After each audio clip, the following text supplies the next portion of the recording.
Hello everyone, welcome to Deal Academics. तो आज की इस वीडियो में मैं डिस्कस करने वाला हूँ आपके हाफ ईयरली एग्ज़ाम के लिए क्लास 10 साइंस के जितने भी इंपॉर्टेंट केमिकल रिएक्शंस हैं जो आपके एग्ज़ाम के पॉइंट ऑफ व्यू से इंपॉर्टेंट हैं। 20 केमिकल रिएक्शंस जो है इस वीडियो के अंदर लिस्ट अप करे हैं मैंने, जो कि आपके एग्ज़ाम के पॉइंट ऑफ व्यू से काफ़ी ज़्यादा इंपॉर्टेंट हैं। स्टार्ट करते हैं वीडियो को विदाउट वेस्टिंग एनी टाइम। सबसे पहले इसमें आ जाता है फॉर्मेशन ऑफ कैल्शियम कार्बोनेट। जितने भी इंपॉर्टेंट केमिकल रिएक्शंस हैं वो मैंने लिस्ट डाउन कर दिए हैं। पहला आता है फॉर्मेशन ऑफ कैल्शियम कार्बोनेट, जिसमें आपको पता है कैल्शियम हाइड्रोक्साइड रिएक्ट करता है कार्बन डाइऑक्साइड के साथ to form calcium carbonate plus water. फिर यहाँ पर दूसरा रिएक्शन आता है आयरन मेटल जब स्टीम के साथ रिएक्ट करता है। जब आयरन स्टीम के साथ रिएक्ट करेगा तो Fe3O4 बनाएगा और हाइड्रोजन गैस इवॉल्व होगी। थर्ड रिएक्शन है इसमें preparation of oxygen gas in medical laboratories. तो यहाँ पर क्या होता है, जब पोटेशियम क्लोरेट को डिकम्पोज करा जाता है, उसे हीट करा जाता है, तो पोटेशियम क्लोराइड की फॉर्मेशन होती है और ऑक्सीजन गैस इवॉल्व होती है। नेक्स्ट रिएक्शन है decomposition of ferrous sulphate. Ferrous sulphate को जब डिकम्पोज करा जाता है, उसे हीट करा जाता है, तो Fe2O3 फेरिक ऑक्साइड बनता है और साथ में सल्फर डाइऑक्साइड और सल्फर ट्राईऑक्साइड गैस रिलीज होती है। ठीक है। नेक्स्ट आ जाता है fifth reaction, that is decomposition of lead nitrate. Decomposition of lead nitrate के अंदर क्या होता है, लेड नाइट्रेट को डिकम्पोज करा जाता है, हीट करा जाता है, तो लेड ऑक्साइड की फॉर्मेशन होती है। साथ में नाइट्रोजन डाइऑक्साइड गैस रिलीज होती है और ऑक्सीजन गैस रिलीज होती है। ये रिएक्शंस जो है आपको एक बार नोट डाउन कर लेने हैं, क्योंकि ये सारे रिएक्शंस इंपॉर्टेंट है आपके एग्जाम के पॉइंट ऑफ व्यू से। फिर नेक्स्ट रिएक्शन पे आते हैं। ब्लैक एंड वाइट फोटोग्राफी में यूज़ करे जाने वाले जो रिएक्शंस हैं, सिल्वर क्लोराइड और सिल्वर ब्रोमाइड के ऊपर जब सनलाइट स्ट्राइक होती है, यानी कि इनका जैसे ही इसके ऊपर सनलाइट पड़ती है दोनों के ऊपर, सिल्वर क्लोराइड और सिल्वर ब्रोमाइड में, तो ये स्प्लिट हो जाते हैं सिल्वर मेटल में और साथ ही साथ क्लोरीन और ब्रोमीन गैस यहाँ पर इवॉल्व होती है। दोनों ही रिएक्शंस को ब्लैक एंड वाइट फोटोग्राफी के अंदर यूज़ करा जाता है, इसलिए इन्हें black and white photography reactions बोला जाता है। नेक्स्ट आ जाता है बहुत ही इंपॉर्टेंट रिएक्शन है डबल डिस्प्लेसमेंट का, डेट इज़ बेरियम क्लोराइड जब रिएक्ट करता है सोडियम सल्फेट के साथ, तो ये फॉर्म करता है बेरियम सल्फेट और सोडियम क्लोराइड। ये काफ़ी इंपॉर्टेंट रिएक्शन है, बार बार रिपीट होता है। आगे बात कर लेते हैं कॉपर जब रिएक्ट करता है ऑक्सीजन के साथ, it will form copper oxide, जो कि एक ब्लैक कलर का पाउडर होता है। नेक्स्ट रिएक्शन बात कर लेते हैं, जब सोडियम हाइड्रोक्साइड जो कि एक बेस है रिएक्ट करता है जिंक मेटल के साथ, तो फॉर्म करता है सोडियम जिंकेट Na2ZnO2 और हाइड्रोजन गैस यहाँ पर साथ में रिलीज होती है। फिर आ जाते हैं next reaction, formation of bleaching powder. जब कैल्शियम हाइड्रोक्साइड के ऊपर क्लोरीन गैस पर पास कराई जाती है, तो फॉर्म होता है कैल्शियम ऑक्सिक क्लोराइड, जिसे हम क्या बोलते हैं, ब्लीचिंग पाउडर बोलते हैं, प्लस वाटर। आगे नेक्स्ट रिएक्शन जो बहुत इंपॉर्टेंट है, क्लोर एल्कैली प्रोसेस बोलते हैं जिसे हम, जिसमें जो सोडियम क्लोराइड का एक्वस सॉल्यूशन होता है, ब्राइन जिसे हम बोलते हैं। ठीक है। जब ब्राइन और वाटर के साथ रिएक्ट करता है, तो उस केस में हमारे पास sodium hydroxide plus chlorine gas evolve होती है, प्लस हाइड्रोजन गैस रिलीज होती है।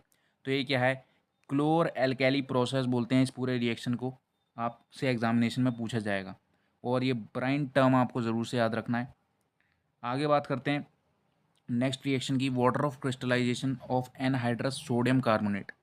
एनहाइड्रस सोडियम कार्बोनेट का जो वाटर ऑफ क्रिस्टलाइजेशन का रिएक्शन है, ये भी काफ़ी इंपॉर्टेंट है। Na2CO3 जब रिएक्ट करता है 10H2O के साथ, तो फॉर्म करता है Na2CO3.10H2O।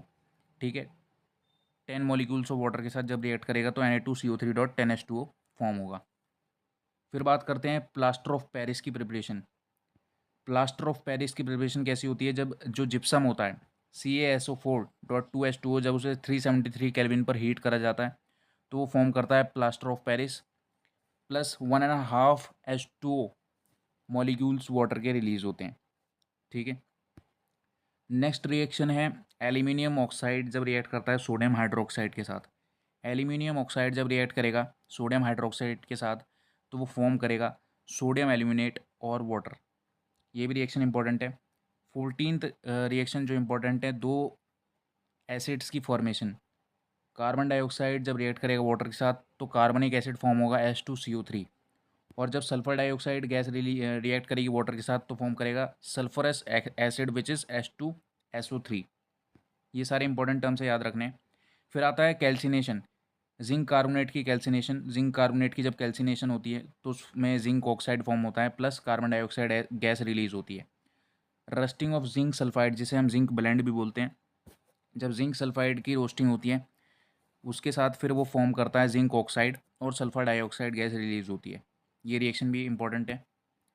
फिर आता है नेक्स्ट थर्माइट रिएक्शन, जो कि रेलवे ट्रैक्स को ज्वाइन करने के लिए इस्तेमाल होता है, जिसमें iron oxide Fe2O3 metal react aluminium के साथ रिएक्ट करता है to form Fe aluminium oxide, और हीट एनर्जी काफ़ी ज़्यादा रिलीज होती है। ये रिएक्शन बोला जाता है थर्माइट रिएक्शन, जिसे हम रेलवे ट्रैक्स को ज्वाइन करने के लिए इस्तेमाल करते हैं।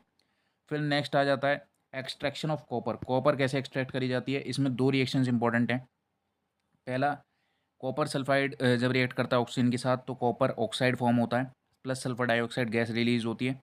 फिर अगेन जब कॉपर सल्फाइड रेडी फॉर्म करता है कॉपर ऑक्साइड, तो इस प्रोसेस के दौरान जो कॉपर ऑक्साइड हमें मिलता है, हम इस कॉपर ऑक्साइड को रिड्यूस कर देते हैं किसमें, कॉपर में, कॉपर मेटल में। तो हम हमारे पास क्या मिल जाता है, कॉपर मिल जाता है मेटल सॉलिड फॉर्म में। तो सबसे पहले क्या होता है कि कॉपर सल्फाइड जो है रोस्ट होता है किसमें, कॉपर ऑक्साइड में। उसके बाद कॉपर ऑक्साइड को हम दोबारा से रिड्यूस करते हैं कॉपर मेटल में। ठीक है, आपको यहाँ पर इसकी ये पूरी डेफिनेशन मिल जाएगी, यहाँ से आप रीड आउट कर सकते हो। आगे चलते हैं। नेक्स्ट रिएक्शन जो इम्पोर्टेंट है, फॉर्मेशन ऑफ ईस्टर। ईस्टर की फॉर्मेशन, जिसमें हमारा इथेनोइक एसिड या फिर आप कह सकते हो CH3COOH जब रिएक्ट करता है अल्कोहल के साथ तो फॉर्म करता है यहाँ पर ईस्टर, जिसे CH3COC2H5 बोलते हैं, प्लस वाटर की फॉर्मेशन होती है। नेक्स्ट बात कर लेते हैं, इंपॉर्टेंट रिएक्शन है फोटोसिंथेसिस का। फोटोसिंथेसिस का रिएक्शन आपको पता है बहुत ही नॉर्मल है, बहुत ही ईजी है। कार्बन डाइऑक्साइड जब रिएक्ट करती है वाटर के साथ तो उसमें हमारे पास ग्लूकोज फॉर्म होता है और साथ ही साथ ऑक्सीजन गैस रिलीज होती है। तो ये 20 इंपॉर्टेंट केमिकल रिएक्शंस थे जो आपको याद रखने हैं एग्जामिनेशन से पहले। सारे ही केमिकल रिएक्शंस आपको दिखेगा कि कई बार रिपीट हो रहे हैं और बार बार आपको कई सारी बुक्स में भी दिखेंगे ये रिएक्शंस, लेकिन बार बार जो है केमिकल रिएक्शंस ये एग्जामिनेशन में रिपीट होते हुए आ रहे हैं, इसलिए मोस्ट इंपॉर्टेंट केमिकल रिएक्शन की कैटेगरी में। अगर आपको इस वीडियो से रिलेटेड कोई भी डाउट हो तो कमेंट सेक्शन में ज़रूर से बताइएगा। तब तक के लिए मिलते हैं नेक्स्ट वीडियो में। Thank you for watching.